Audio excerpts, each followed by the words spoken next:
యెషయా గ్రంథం 66వ అధ్యాయం 13వ వచనం. ఒకని తల్లి వానిని ఆదరించినట్లు నేను మిమ్మును ఆదరించేదను. ఇజ్రాయేలీలకు ప్రియులరా, దేవుడిచ్చిన వాగ్దానం ఇది. ప్రార్థన చేసుకుందాం. స్తోత్రం దేవా, సర్వోన్నతుడ, సర్వాధికారి, ఈ సమయంలో ఈ యొక్క వాక్యాన్ని ధ్యానిస్తుండగా మాతో మాట్లాడి ప్రతి వారికి వినగల చెవి గ్రహించగలదు అనుగ్రహించమని, విత్తబడిచిన వాక్యం వ్యర్థం కాకుండా ప్రతి హృదయంలో నాటబడి ఫలించి విస్తరించి నూరంతల పంట అనుభవించినట్లు సహాయం చేసి నడిపించి బలపరచమని సమస్త మహిమ మీకే చెల్లిస్తూ నజరేయుడైన యేసుక్రీస్తు నామంలో ప్రార్థించి నమ్మి పొందుకొని ఉన్న మా పరమ తండ్రి, ఆమేన్. హల్లెలూయా. దేవునికి స్తోత్రం కలుగును గాక. మరి ఈ సమయంలో దేవుడు ఆదరణకర్త అయినటువంటి దేవుడు. హల్లెలూయా. పరిశుద్ధాత్మ దేవుడు ఈరోజు నిన్ను నన్ను ఆదరిస్తూ ఉన్నాడు. మీరు ఎటువంటి సమస్యల్లో ఉన్నా, ఎటువంటి బంధకాల్లో ఉన్నా, ఎటువంటి పరిస్థితులు గుండా వెళ్తున్నా, ఆ సమస్య నుంచి నేను బయటపడలేను, ఈ ఇబ్బంది నుంచి నేను బయటపడలేను, ఇంక నేను బయటికి రాలేను అని మీరు అనుకున్నట్లయితే ఈరోజు దేవుడు మీతో మాట్లాడుతున్నాడు. నేను ఆదరించే దేవుడిని, నేను విడిపించే దేవుడిని. దేవుని పరిశుద్ధ గ్రంథం నుంచి కొన్ని పారమార్థికమైనటువంటి సత్యాలను మనం నేర్చుకుని ఆదరణతో ఆనందంతో ముందుకు కొనసాగిపోదామా? మనమంతా కూడాను ప్రతివారు ఆదరణ ఉండాలి, ఆనందం ఉండాలి. హల్లెలూయా. ఆదరించినప్పుడు ఏం కలుగుతుంది? ఆనందం. బ్రదర్, నా అంతరంగంలో విసారం హెచ్చుగా నీ గొప్ప ఆదరణ నాకు నెమ్మది కలుగజేస్తుందని చెప్పి దేవుని వాక్యం సెలవిస్తుంది. ఈ రోజున మీరు మిమ్మల్ని ఆదరించేవారు లేరని చెప్పి బాధపడుతున్నారా? అయితే ఈరోజు నాకు కొన్ని సత్యాలు మీకు చూపిస్తాను. ఆదరణతో ఆనందంతో మీరంతా కూడా ముందుకు కొనసాగిపోవడానికి అద్భుతమైనటువంటి ప్రణాళిక ఇదంతా కూడా.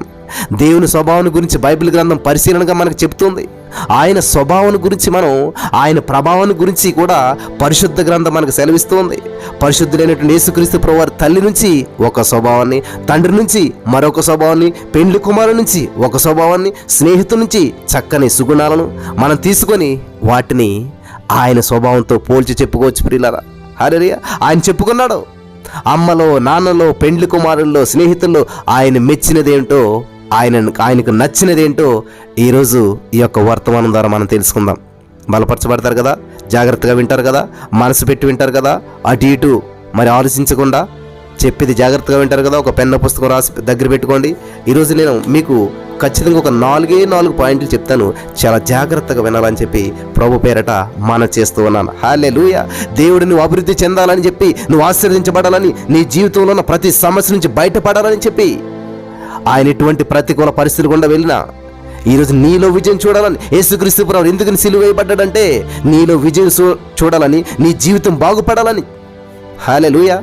అమెరికా దేశంలో ఒక మరి సంపన్నమైనటువంటి ఒక రిచ్ మ్యాన్ ఒక మరి వివాహం చేసుకోవాలని చెప్పి ఆశపడ్డాడు. ఒక స్త్రీని ఎంతగానో ఇష్టపడ్డాడు, ప్రేమించాడు. ఆ ప్రేమ వివాహానికి మరి ప్రేమ ఏమైంది? కాస్త పెళ్లి అయ్యేదానికి దారి తీసింది, ప్రేమ వివాహానికి దారి చేసింది. వాళ్ళిద్దరిని ఒకరినొకరు ఇష్టపడ్డారు, ప్రేమించుకున్నారు, పెద్దలను ఒప్పించారు, ఎలాగైతే వివాహం చేసుకుంటున్నారు. హల్లెలూయా. వివాహం చేసుకునేటువంటి సమయానికి ఏమైందంటే, కొంచెం ముందు పెండ్లి కుమారుడికి ఏదో కళ్ళలో సమస్య వచ్చింది. ఆ సమస్య గత కొంచెం పెద్దదైంది, ఆపరేషన్ వరకు వెళ్ళింది. ఆపరేషన్ జరిగింది. ఇంకా అది అనివార్యమైనటువంటి సందర్భం కాబట్టి ఈ వైద్యులు ఏం చేశారంటే శస్త్రచికిత్స చేశారు, ఆపరేషన్ చేశారు. కానీ ఆ కళ్ళు ఎప్పుడు పెళ్లి డేట్ అంతా ఫిక్స్ అయిపోయింది. కానీ కళ్ళు ఎప్పుడు ఓపెన్ చేస్తారని తెలిసిందంటే ఆ పెళ్లి రోజు మాత్రమే ఆయన నేత్రాలకు ఉన్నటువంటి కట్లు విప్పాలని డాక్టర్లు చెప్పారు. అంటే అప్పటి వరకు చూడకూడదు ఆయన. సో ఈ యొక్క పెండ్లి కుమారుడు ఏం చేయాలంటే వివాహ వస్త్రాలు ధరించుకున్నాడు, అన్నీ చేసుకున్నాడు, కానీ కళ్ళకి మాత్రం కట్లు ఉన్నాయి. సరే, మనం పెళ్లి డేట్కి పెళ్లి జరుగుతుంది, పెళ్లి ప్లేస్లోనే పెళ్లి జరుగుతుంది, చర్చిలోనే దేవుని మందిరంలోనే వివాహం జరగాలని చెప్పి వాళ్ళంతా కూడా ప్రయత్నం చేసి అందరూ అక్కడికి వెళ్ళారు. ఆ యొక్క వివాహ వస్త్రాలు ధరించుకుని ఆ కట్లతోనే, ఆ కళ్ళుకున్నటువంటి ఆ యొక్క కళ్ళు కట్లతోనే తన యొక్క స్నేహితుని సహాయంతో దేవాలయానికి వెళ్ళాడు పెండ్లి కుమారుడు. సకాలానికి పెండ్లి కుమార్తె కూడా అక్కడికి వచ్చేసింది. ఆ పవిత్రమైనటువంటి ఆలయంలో అడుగు పెట్టారు. వాళ్ళ యొక్క పెండ్లి ప్రమాణాలు ఉంటాయి కదా, మరి కలిమేందు లేమేందు నివేయడం అని చెప్పి ఇద్దరు కూడా ఎదురెదురుగా నిలబడ్డారు. అప్పుడు వైద్యులు వచ్చారు, డాక్టర్ వచ్చారన్నమాట. ఆ పెండ్లి కుమారుని కట్లు విప్పారు. హల్లెలూయా. విప్పుతూనే ఆ కండ్లు విప్పగానే మొట్టమొదట ఏం చేశాడంటే పెండ్లి కుమారుడు తనకు కాబోయేటువంటి భార్యను చూడగలిగాడు. వాళ్ళిద్దరూ కూడా పవిత్రమైనటువంటి ఆలయంలో దేవుని సన్నిధిలో చూపులు మరి కలుపుకోవటం, చేతులు కలుపుకోవడం చూసి ఆ వివాహానికి ఆహ్వానితులైనటువంటి వచ్చిన వారంతా కూడా నిలబడి చప్పట్లు కొట్టడం ప్రారంభించారు. హల్లెలూయా. అది గమనించినటువంటి ఆ పెండ్లి కుమారుడు ఎంతో సంతోషించాడు. హల్లెలూయా. దేవుని ప్రేమ కూడా ఇలాంటిదే. ఆయన నిన్ను నన్ను చూసి నీ యొక్క ఆధ్యాత్మికమైన ఎదుగుదలను చూసి ఎంతో సంతోషించేటువంటి దేవుడు. హల్లెలూయా. దేవునికి స్తోత్రం కలుగును గాక. కాబట్టి ఇక్కడ 4 విషయాలు మనం చెప్పుకుంటున్నాం. నెంబర్ 1, ఆయన అమ్మలాగా ఆదరించేటువంటి దేవుడు. అందుకని యెషయా 66:13 ఒకని తల్లి వారిని ఆదరించినట్లు నేను మిమ్మల్ని ఆదరించేదను. ఇశ్రాయేలుకు దేవుడు ఇచ్చినటువంటి వాగ్దానం ఇది. దేవుని సృష్టి అంతటిలో కూడా కమనీయమైనటువంటి వ్యక్తి ఎవరంటే అమ్మ.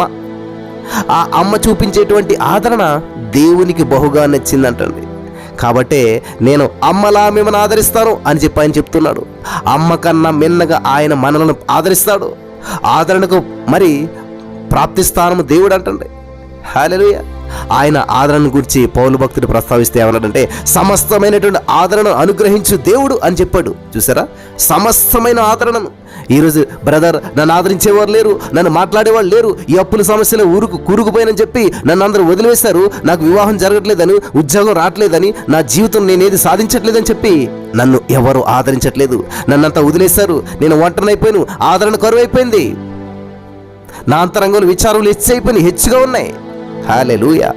అయితే ఈ రోజున పౌలు గారు ఏమన్నారు తెలుసా? పౌలు భక్తులు ఏమన్నారు తెలుసా? సమస్తమైన ఆదరణను అనుగ్రహించు దేవుడు, సమస్తమైన ఆదరణ అనుగ్రహించే దేవుడు అని చెప్తున్నాడు. హల్లెలూయా. తండ్రి నుంచి ఆదరణ లభించింది, కుమారుడు యేసుక్రీస్తు నుంచి మనకు ఆదరణ లభించింది, పరిశుద్ధాత్మ దేవుడి నుంచి మనకు ఆదరణ పొందాము అని చెప్పి పౌలు భక్తుడు సెలవిచ్చాడు. 2 కొరింథీ 1 అంతా మీరు చదువుకోండి. ఆదరించుడు అంటే అదరగొట్టుడు కాదు.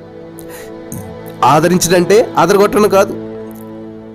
యోబు భక్తుడు శ్రమల్లో ఉండగా ఆయన స్నేహితులు ఆదరిద్దామని వచ్చారు, కానీ వారు వచ్చాక యోబు భక్తుని యొక్క శ్రమలు మరింత ఎక్కువైపోయాయంట. ఈరోజు చాలామంది ఎలా ఉంటారు, మనం ఆల్రెడీ శ్రమల్లో ఉంటే, మనం ఆల్రెడీ ఇబ్బందుల్లో ఉంటే, మనం ఆల్రెడీ అడుగు తినే పరిస్థితుల్లో ఉంటే ఒక ముద్దెడతా మానేసి ఏమంటారు తెలుసా? అందుకని నీ పరిస్థితి ఇలాగైంది. ఇందుకనే అదే పౌలు గారు యోబు గారి స్నేహితుల గురించి మీకు అందరికీ తెలుసు కదా.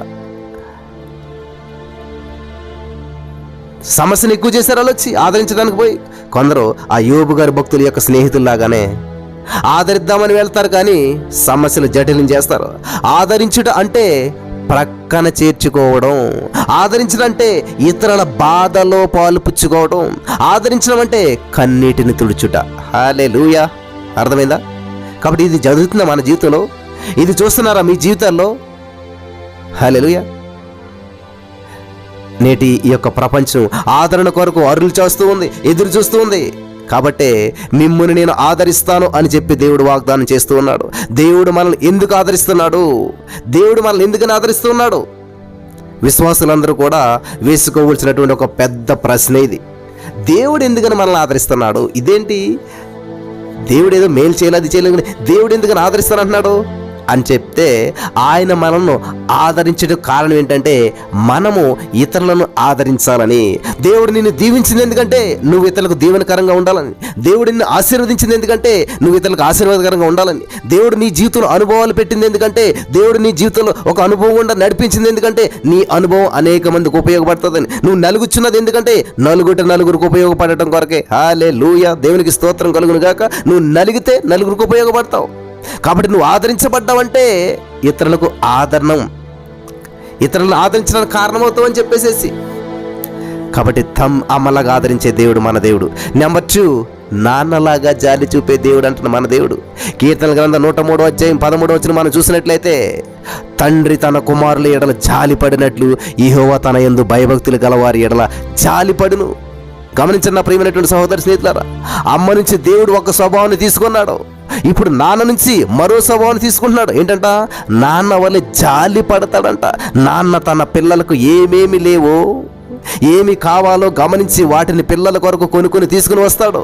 చినిగిపోయిన వస్త్రాలు వేసుకుంటే, అయ్యో నా పిల్లలు చినిగిపోయినటువంటి బట్టలు వేసుకున్నారే అని చెప్పి జాలి పడతాడు. మనం రక్షలేనటువంటి స్థితిలో జీవిస్తూ ఉండగా మన రక్షణ విషయంలో ఆయన జాలి పడ్డాడు. అలాగే మన ఉద్యోగ విషయం, మన యొక్క గృహం విషయం, మన వస్తు వాహనాల విషయం, మన అప్పుల విషయం, మన సమస్యల విషయం, మన ఆర్థిక పరిస్థితుల విషయం ఆయన అనునిత్యం జాలి పడుతూనే ఉన్నాడు. హల్లెలూయా, దేవునికి స్తోత్రం కలుగును గాక. కీర్తనల గ్రంథం 103:14 మనం చూసినట్లయితే మనం నిర్మించబడిన రీతి ఆయనకు తెలిసి ఉన్నది. కీర్తన గ్రంథం 103:14 చూసినట్లయితే మనం మంటివారం అని చెప్పి ఆయనకు తెలిసి ఉన్నది. కీర్తన గ్రంథం 103:15 మనం చూసినట్లయితే మనము మన ఆయువు గడ్డి వంటిది అని చెప్పి ఆయనకు తెలిసి ఉన్నది. కాబట్టి మనం పాపంతో నశించిపోవటం ఆయనకి ఇష్టం లేకుండా ఈ శిలువ మీద తన ప్రాణంను పణంగా పెట్టాడు. తండ్రిగా ఆయన చేయగలిగినవన్నీ కూడా ఆయన చేశాడు. మరో విషయం ఏంటంటే ఆయన తన యందు భయభక్తులు గలవారి ఎడల జాలి కలిగి ఉన్నాడు. భయభక్తులు లేనటువంటి వారికి ఇది వర్తించదు. భయభక్తులు గలవారి ఎడల మాత్రమే జాలి కలిగి ఉన్నాడు. భయభక్తులు లేనటువంటి వారికి ఇది వర్తించదు. పెద్దలు అంటారు కదా ఒక సామెత, భయం లేని కోడి బజార్లో గుడ్డు పెట్టిందంట. అలాగే ఈ రోజున భక్తి ఉంది కానీ భయం లేదు. చాలామందికి భక్తి, ఆదివారం చర్చికి వెళ్తారు అంతే, భయం లేదు. దేవుడి యందు భయభక్తులు ఉండాలి. ఒకటి ఉంటే సరిపోదు. హల్లెలూయా. అన్నము కూర ఉంటేనే తినగలుగుతాం. అన్నం ఉంటే సరిపోదు, కూర ఉంటే సరిపోదు. కాబట్టి అమ్మలాగా ఆదరించే దేవుడు, అమ్మలోంచి దేవుడు తీసుకున్న క్వాలిటీ ఏంటి తెలుసా? ఆదరణ. నాన్నలోంచి దేవుడు తీసుకున్న క్వాలిటీ ఏంటి తెలుసా? జాలి. నెక్స్ట్ మూడవదిగా మనం చూసినట్లయితే యెషయా గ్రంథం 62:5 చూసినట్లయితే పెండ్లి కుమారుడు పెండ్లి కూతురుని చూసి సంతోషించినట్లు నీ దేవుడు నిన్ను గూర్చి సంతోషించును. ఇక్కడ పెండ్లి కుమారునిలాగా సంతోషించే దేవుడు. హల్లెలూయా. పెండ్లి కుమారులాగా సంతోషించే దేవుడు అంట. పెండ్లి కుమారుని వస్త్రముల కన్నా వైభవం కన్నా దేవునికి పెండ్లి కుమారునిలో బహుగా నచ్చింది ఏంటి తెలుసా? అతనిలో ఉన్న సంతోషం. చూసారా, ఏమైనా తీసుకోవచ్చు కదా పెండ్లి కుమారులను. ఎవరైనా పెండ్లి కుమారులు నీకేం నచ్చిందంటే ఆయన హెయిర్ స్టైల్ నచ్చింది, ఆయన హైట్ నచ్చింది, ఆయన డ్రెస్ నచ్చింది, ఇది చెప్తారు. కానీ ఎవరన్నాను ఆయన సంతోషం నచ్చింది అంటారు ఎవరన్నాను? చూసారా దేవుడు ఎట్లాంటి వాడు, దేవుడు ఏమి స్వీకరిస్తున్నాడో. కాబట్టి నేను ఎవరికి నచ్చనండి. ఎస్, నీ రూపం నచ్చకపోవచ్చు ఎవరికి, కానీ దేవుడు ఏమంటున్నాడు? నీ సంతోషం నాకు నచ్చింది. నువ్వు ఎటువంటి శ్రమల్లో అయినా సంతోషంగా ఉంటావు. నువ్వెప్పుడు నేను ఏడవటం చూడలేదు, నీ నీ నీ నీ కళ్ళ నుంచి ఎప్పుడు నీ కన్నీళ్ళు రావడం నేను చూడలేదు, నువ్వెప్పుడు కురుంగుపాటు నేను చూడలేదు, శ్రమ దినంలో నువ్వు కురుంగుపాటు కాబట్టి నువ్వు చేతకాని వాడు కాదు, చేతకాని దానవు కాదు. హల్లెలూయా. అది నిన్ను చూసి మెచ్చుకునేటువంటి క్వాలిటీ అవ్వచ్చు దేవుడు. హల్లెలూయా. దేవునికి స్తోత్రం కలుగును గాక. నా ప్రియమైనటువంటి సహోదరి స్నేహితులారా, ఈరోజు నీ మాటలు వింటున్నటువంటి మీరు మరి ఎటువంటి పరిస్థితులు కూడా మీరు వెళ్తున్నారు, ఎటువంటి సిచ్యువేషన్ కూడా మీరు వెళ్తూ ఉన్నారు, ఏది మిమ్మల్ని బట్టి దేవుడు సంతోషించే విషయం ఉంది, మీలోంచి ఏం తీసుకుంటాడు దేవుడు? హ్యాపీగా ఉన్నారా? ఏమి హ్యాపీగా ఉంటాం బ్రదర్? అనుకున్న జాబ్ రావట్లేదు, పెళ్ళైనా సరే పిల్లలు పుడతలేదు, ఎంతో కాలం ఎదురు చూస్తున్నా పెళ్ళి అవ్వట్లేదు, ఎంతో కాలం ఎదురు చూస్తున్నా సరే నా భర్త మారట్లేదు. దేన్ని బట్టి సంతోషించాలి? ప్రభుని బట్టి సంతోషించు. ప్రభు ఎప్పుడు స్టాండర్డ్గా ఉంటాడో, ప్రభు మారడు, ప్రభు నిరంతరం ఎలా ఉంటాడో, ప్రభు శాంతి సమాధానాల కర్త, ప్రభులో ఏడుపు లేదు, ప్రభులో జ్వరం లేదు, ప్రభులో బాధ లేదు. ప్రభుని బట్టి సంతోషించు. హల్లెలూయా. కాబట్టి ఇక్కడ పెండ్లి కుమారులోంచి దేవుడు తీసుకున్న విషయం ఏంటంట? పెళ్లి వస్త్రాలు కాదు. హల్లెలూయా. దేవునికి స్తోత్రం కలుగును గాక. పెండ్లి కుమారుని వైభవం కాదు, సంతోషం. పెండ్లి కుమారులో బాగా నచ్చింది సంతోషం అంట. పెండ్లి కుమార్తె రాబోతుందని చెప్పి తెలిసి పెండ్లి కుమారుడు ఎంత సంతోషిస్తాడో, మరెంత ఆనందిస్తాడో మనందరికీ తెలుసు కదా. అందరి ఎదురు చూపులు ఎవరి కోసం? పెళ్లి కూతురు కోసమే కదా. పెళ్లి కొడుకు స్టేజ్ మీద కూర్చొని ఏం చేస్తాడు? పెళ్లి కూతురు కోసం ఎదురు చూస్తుంటాడు. కాబట్టి ఆ పెండ్లి కుమారునికి సాటి అయినటువంటి సహాయం రాబోతుందని చెప్పి తెలిసి ఆనందిస్తాడు. వీళ్ళు ఇరువురి మధ్య కలిగినటువంటి ఆనందం వర్ణనాతీతం. పెండ్లి కుమారుడు యేసుక్రీస్తు ప్రభువారు, పెండ్లి కుమార్తె సార్వత్రిక సంఘం, ఆయన త్వరలో ఈ యొక్క వధువుని వివాహం చేసుకోబోతున్నాడు. ఆయన పెండ్లి కుమారునిగా వచ్చినప్పుడు దేవునికి స్తోత్రం కలుగును గాక, రక్షించి ఉన్నటువంటి నిన్ను నన్ను చూసి సంతోషిస్తాడు. రక్షించబడినటువంటి నిన్ను నన్ను చూసి సంతోషిస్తాడు. అలాంటి వారంగా మనం సిద్ధపడాలి. దేవుని సంతోషపెట్టేటువంటి వారిగా మనం ఉండాలి. హల్లెలూయా. చివరగా స్నేహితునిలాగా ప్రాణం పెట్టే దేవుడు. యోహాను సువార్త 15:13 తన స్నేహితుల కొరకు తన ప్రాణం పెట్టువానికంటే ఎక్కువైన ప్రేమ గలవాడెవడనూ లేడు.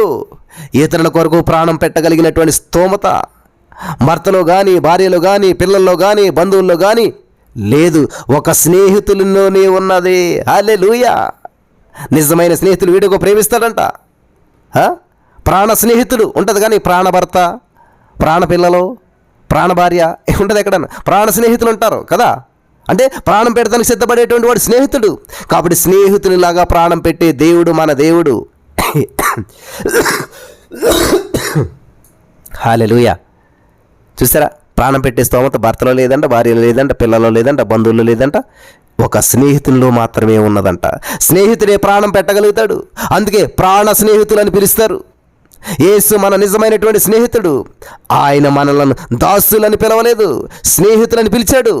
2000 సంవత్సరాలకు పూర్వం యేసుక్రీస్తు ప్రభువు ఒక మంచి స్నేహితుడిగా మన కొరకు సిలువలో తన ప్రాణాన్ని పణంగా పెట్టాడు. ప్రియులారా, మన పాప స్థితిని చూచి ఆయన మన ఎడల జాలిపడినటువంటి స్నేహితుడు మన యేసయ్య. ఆయన సమాధిలోనికి వెళ్ళి 3 దినాలు అయిన తర్వాత తిరిగి లేచినటువంటి దేవుడు. నా ప్రియమైనటువంటి సహోదరి నేస్తం, హల్లెలూయా.